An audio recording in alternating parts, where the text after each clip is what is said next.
Okey. Assalamualaikum, salam sejahtera. Kita sambung kepada tajuk 4.4 iaitu penyerahan Sarawak. Penyerahan Sarawak kepada kerajaan British. Okey. Kita lihat pentadbiran tentera di Sarawak. Okay, selepas berlakunya Perang Dunia yang Kedua, tentera Australia telah mendarat di Kuching dan memperkenalkan pentadbiran tentera iaitu BBCAU pada 11 September 1945. Okey, error yang ni salah sepatutnya di sini. Okey, kemudiannya tahun 1946, British telah memperkenalkan BMA di Sarawak iaitu British Military Administration. Kemudiannya 1 Julai 1946, Sarawak telah diserahkan oleh Vandenbroek kepada pihak British. Okey. Kemudian kita lihat kepada faktor penyerahan Sarawak kepada British. Okey, faktor yang pertama iaitu masalah pewarisan tahta.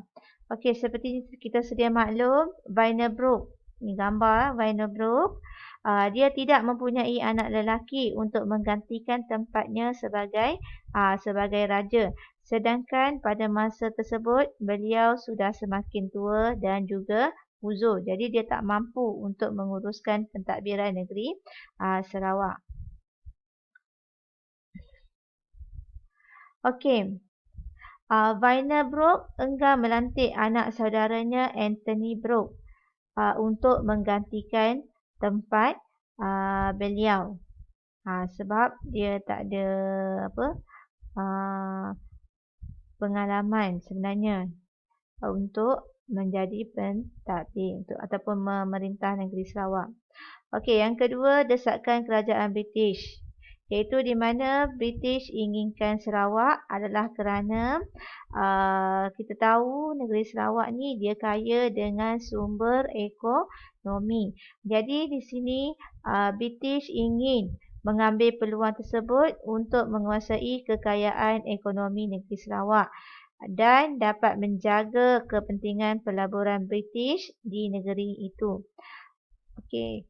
Kemudian pada 28 Februari 1945, pejabat tanah jajahan mengutus surat kepada Vandenbroek tentang pendirian untuk menyerahkan Sarawak kepada British.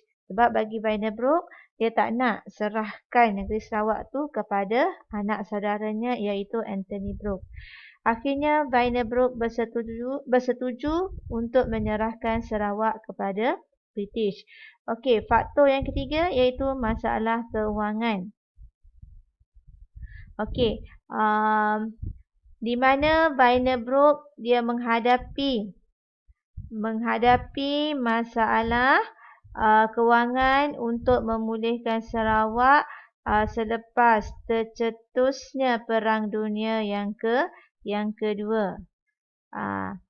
Sebabnya kalau kita lihat keadaan di Sarawak pada masa tersebut terjejas teruklah. Di mana lombong minyak musnah,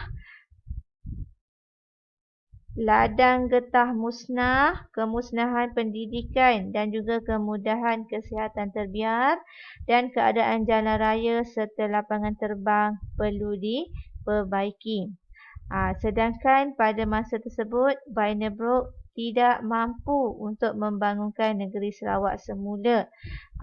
Sebab kita tahu nak pulihkan keadaan yang terjejas ni memerlukan sumber keuangan yang sangat banyak. Okey, seterusnya kita lihat proses penyerahan Sarawak kepada British. Ini adalah kronologi penyerahan Sarawak kepada British. Okey, yang pertama, pejabat tanah jajahan mengutuskan surat kepada Vandenbroek pada 28 Februari 1945 untuk meminta beliau menandatangani surat perjanjian dengan George Henry Hall iaitu Setiausaha Tanah Jajahan. Pada 24 Oktober 1945 pula, beliau bersetuju menyerahkan Sarawak kepada pihak British. Okey, yang kedua, Vandenbroek, dia telah menghantar setiausaha peribadinya iaitu Garrett T. McBrien untuk mendapatkan persetujuan daripada ketua tempatan. Okey, berikutnya Garrett T. McBrien pulang ke England bersama-sama dengan dokumen yang ditandatangani oleh ketua tempatan Sarawak. Di sini Vandenbroek bersetuju menyerahkan Sarawak kepada kerajaan British.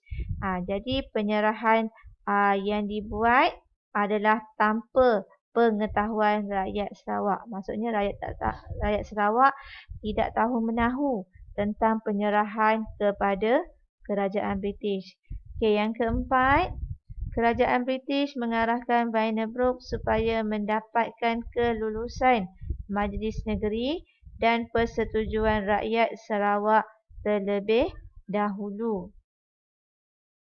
Bagus juga kalau kita lihat di sini. Okey, kemudiannya kerajaan British dia telah menghantar 2 orang ahli parlimennya iaitu Gamans dan juga Rhys William untuk membuat tinjauan. Okey, mereka tiba di Kuching pada 2 Mei 1946. Okey, ini adalah hasil tinjauan yang diperolehi. Okey, hasil tinjauan mendapati sebahagian besar peribumi menentang. Orang Cina pula dia menyokong gagasan Malayan Union. Okey, yang ketiga, terdapat penduduk yang tidak memahami maksud penyerahan Sarawak. Maksudnya, kita tak tahu apa yang dimaksudkan dengan penyerahan Sarawak. Bahawa negeri dia tu perlu diserahkan kepada pihak British. Okey, laporan berkaitan dengan isu penyerahan Sarawak dibawa ke Majlis Negeri untuk diundi. Ini adalah 2 orang wakil yang telah dihantar oleh kerajaan British untuk membuat tinjauan. Okey, yang keenam, Majlis Negeri telah mengeluarkan rang undang-undang penyerahan.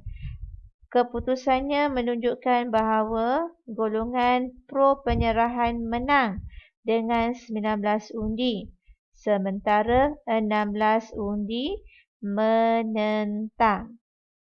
Okey, yang ketujuh, taraf Sarawak sebagai negeri naungan British dimansuhkan. Maksudnya di sini, negeri Sarawak bukan lagi negeri naungan, tetapi dia telah menjadi tanah jajahan British seperti mana yang berlaku kepada tanah Melayu. Okey. Tarikh 1 Julai 1946 adalah merupakan hari penyerahan Sarawak diisytiharkan di Kuching.